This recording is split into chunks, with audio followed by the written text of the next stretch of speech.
Today, I'm going to be showing you how to find sports card deals on eBay. Make sure you cut it there just so it transitions into the intro really.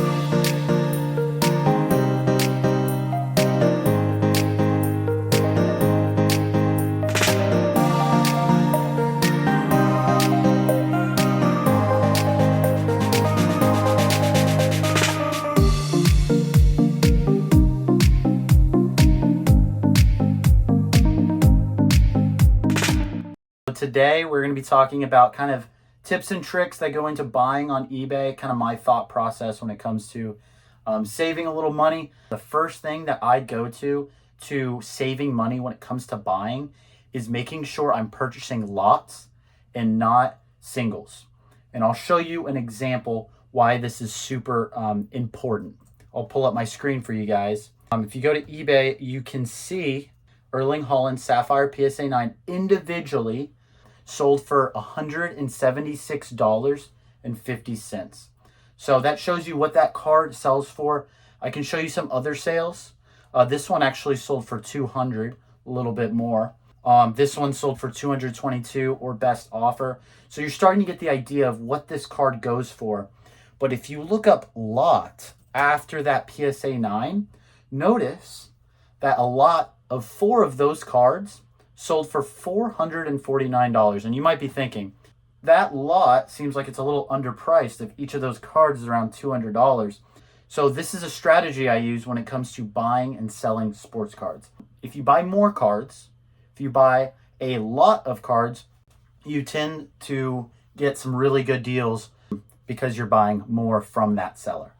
Another huge thing that I think about when purchasing cards is purchasing graded cards rather than raw cards. If you purchase a raw card, the price will fluctuate, but the graded cards have firmer prices and they don't fluctuate as much due to the fact that it is established in that grade. If you look up a Joe Montana PSA 9 1981, you can see these prices are pretty expensive due to the fact that it is in a PSA 9 slab, and they tend to not fluctuate super big. So you see about 2,000, 1,800, 1,500, so they don't fluctuate that much. 1981 Topps card, you're going to see 59 or best offer. You're going to see 55 or best offer. You're going to see 100. That's double what those other ones were going for. That one, 275. So as you can see, raw cards are really hard to price. But if you buy it in a graded form, you are going to have firmer prices, meaning the downside of your purchase is not as bad if you buy raw. So that's why I like PSA, BGS, and as you can see, SGC here can never go wrong with SGC lots as well. One other thing that I'm sure you're aware of, but I'm really big on, is saving your searches. So for me, because I like to purchase lots on eBay, my saved searches is pretty much all lots. So PSA lots, CGC lots, BGS, and SGC are the big 4 companies I'm looking for on sports trading cards and also Pokemon as well. I do try to get some Pokemon, but they tend to be pretty pricey. So I don't buy that much, but if it's the right price, I'll definitely snag something. One thing that's super important is the ability to see as many cards as possible. If you click the all button, you can see the results 1,800 plus used to be only 950. So if you go to all, it increases the amount of cards you can see. If I limit myself by only seeing the trading cards, I'm going to limit myself to the amount of cards going through my eBay. Another super important thing I do is using an app called Alt. What it is it's a way to check the prices of your graded cards before you've even purchased them. For example, let's do this Derek Jeter lot, the very first one that came up. And I'm going to zoom in pretty heavily.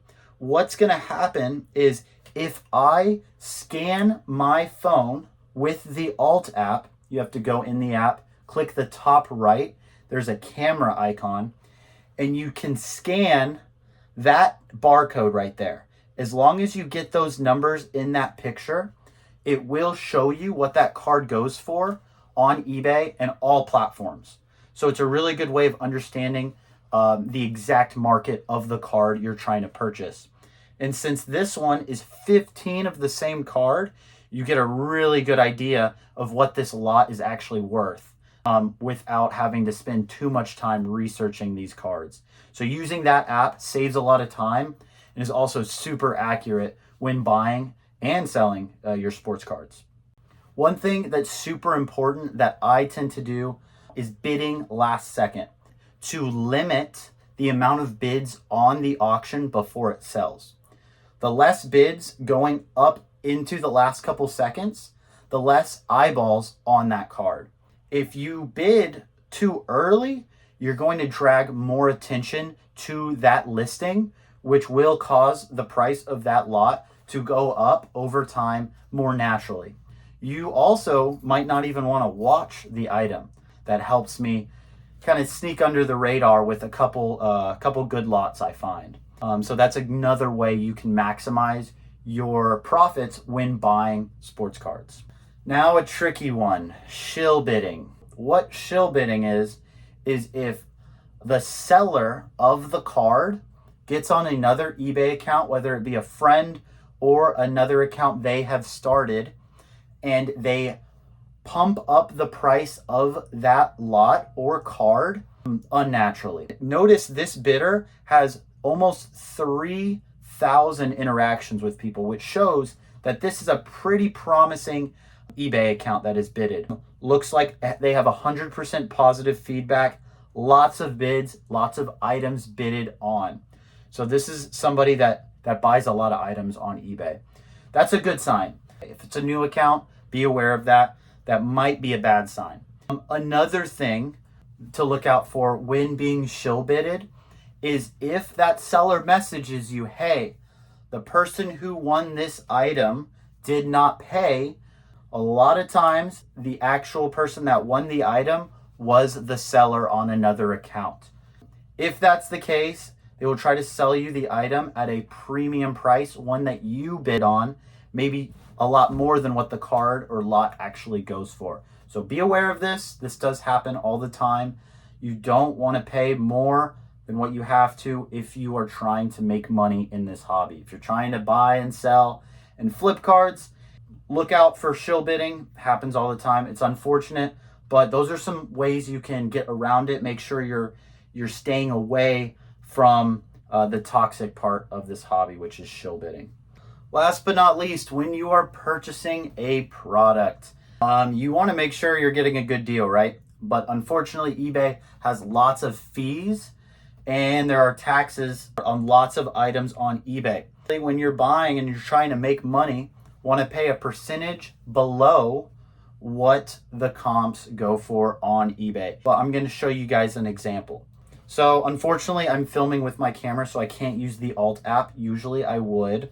But this Patrick Mahomes card, I would scan that barcode. I'm going to look up these cards just to have an idea of what they're worth. So one of the PSA 10 cards did $150, and there's two of them here. It's about $300 value. Then what you would want to do is multiply that times 0.6 to 0.75. For me, I like to be around the 0.7 mark when purchasing. So I'm a little bit strong, but also good enough to where I feel comfortable. Let's do 300 times 0.7. That is the number I'm willing to pay, 210. But I told you about the fees earlier.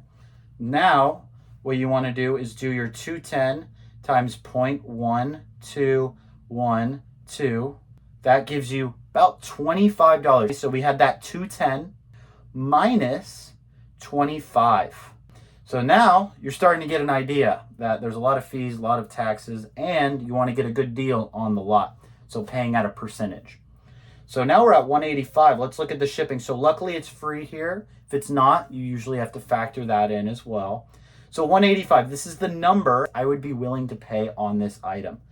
It ends in 3 hours. So if I was willing to buy this item, which I actually might because they are very nice cards, I'll let you guys know if I ended up getting it. If I pay 185 and I end up winning, then I would feel comfortable. But that would be my max bid.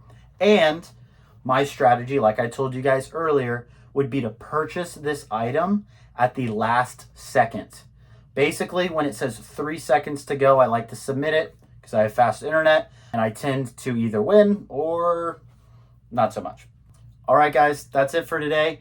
Appreciate you guys for joining me. If you guys have questions or things about this video in the comments, feel free to leave those and I'd love to interact with you guys. I'll see you guys on the next one and peace.